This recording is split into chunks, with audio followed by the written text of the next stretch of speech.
Anti malarial क्या, जो plant substance या जो दवा आपकी मलेरिया की बीमारी को ठीक करने के लिए काम में लिए जाते हैं उनको आप एंटी मलेरियल कहते हैं। ठीक है, तो एंटी मलेरियल के लिए क्या होता है, क्या है कि मलेरिया एक लाइफ थ्रेटनिंग कंडीशन थी पहले, अभी कुछ टाइम पहले मलेरिया से काफ़ी ज़्यादा लोगों की डेथ हो जाती थी।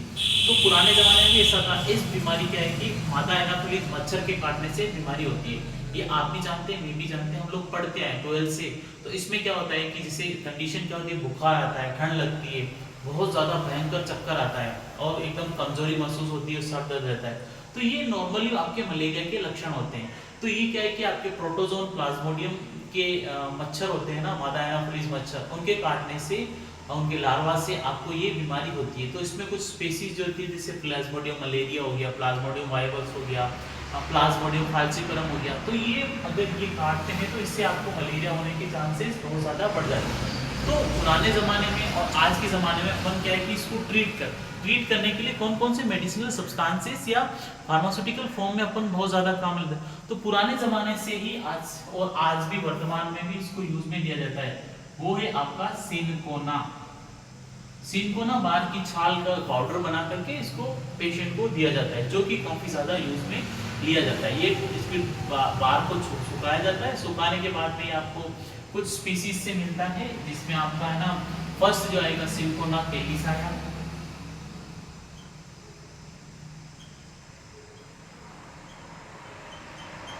फर्स्ट आपका सिनकोना कैलिसाया, उसके बाद में आएगा सिनकोना लेडिगियाना,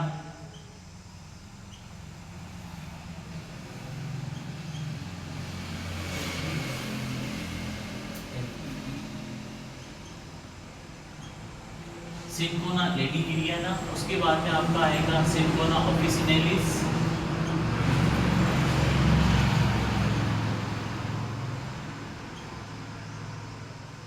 सिनकोना ऑफिसिनेलिस, और उसके बाद में आपका आएगा सिनकोना सुक्री,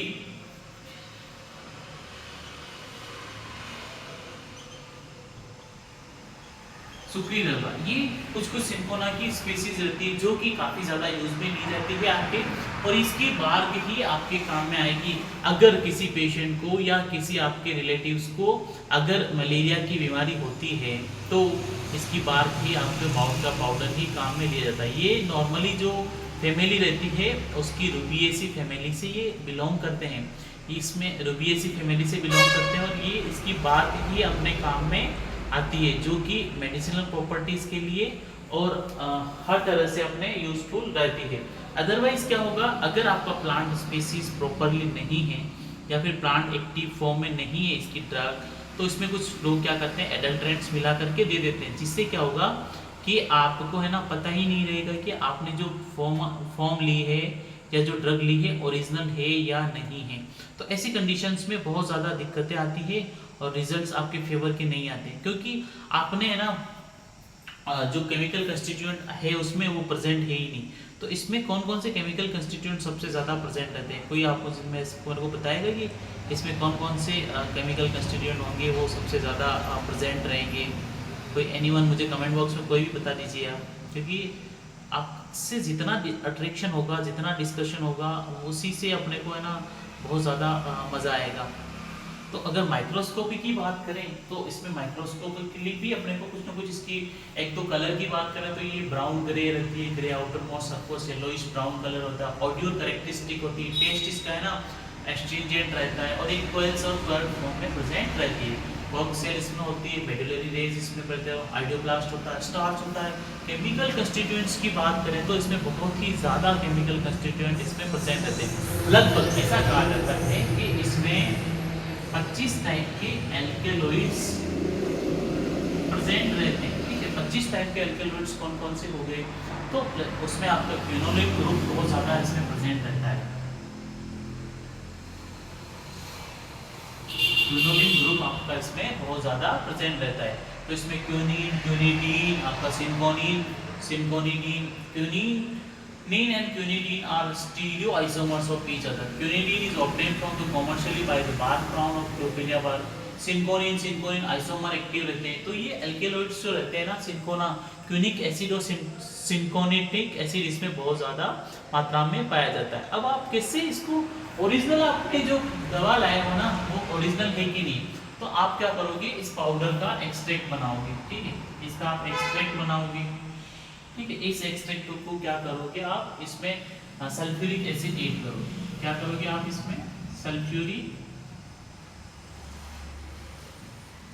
आप एक ड्रॉप इसमें सल्फ्यूरिक एसिड ऐड करोगे। फिर उसके बाद में अपन क्या करेंगे, 1 ml इसमें वाटर ऐड करेंगे, ठीक है। 1 ml वाटर ऐड करने के बाद में फिर अपन क्या करेंगे, इसमें कुछ ड्रॉप ब्रोमीन वाटर की अपन ऐड करेंगे इसमें, ठीक है। आप इसमें कुछ ड्रॉप आपने ब्रोमीन वाटर की ऐड कर दी, तो उसके बाद में जो इस परमानेंट येलो कलर का आपको एक सॉल्यूशन मिल जाएगा। कौन से कलर का, येलो कलर आपको यहाँ पे रिएक्शन के रूप में you will be getting yellow colour का रिएक्शन आपको मिलेगा, ठीक है। तो उसके बाद आप इसमें डाइल्यूट अमोनिया सॉल्यूशन मिलाओगे। क्या मिलाओगे, डाइल्यूट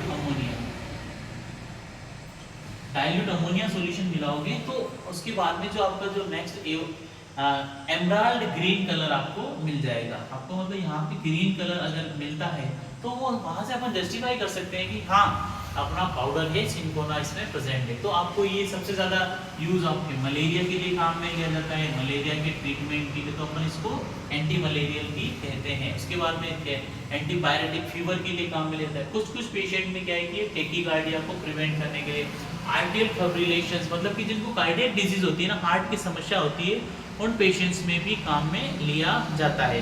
अब जो नेक्स्ट जो अपन बात करेंगे प्लांट्स की, वो है अपना आर्टिमिसिया।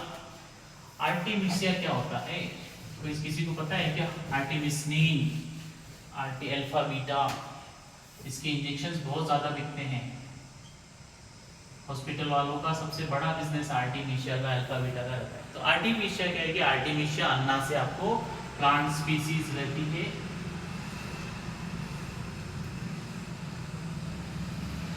आर्टिमिसिया अन्ना से आपको ये मिलता है।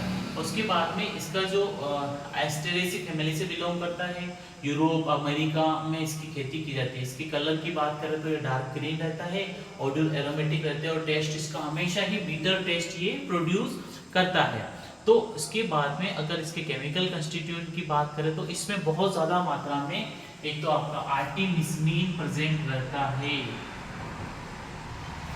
आपका आर्टिमिसिन इससे बहुत ज़्यादा मात्रा में प्रेजेंट रहता है, जो कि एंटी मलेरियल इफेक्ट प्रोड्यूस करता है। उसके बाद में इसमें इंटरनल पेरोक्साइड लिंकेज रहता है।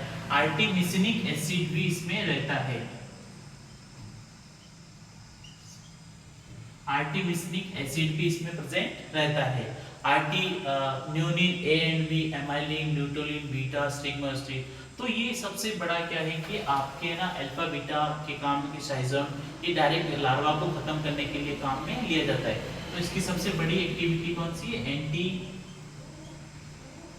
मलेरियल एक्टिविटी इसकी आर्टिमिसिया अन्ना की रहती है, जो क्या करता है, डायरेक्ट मलेरिया के लार्वा को ही खत्म करता है। जो आर्टिमिसिक एसिड इसमें रहता है वो एंटी बैक्टीरियल एक्टिविटी भी प्रोड्यूस करता है।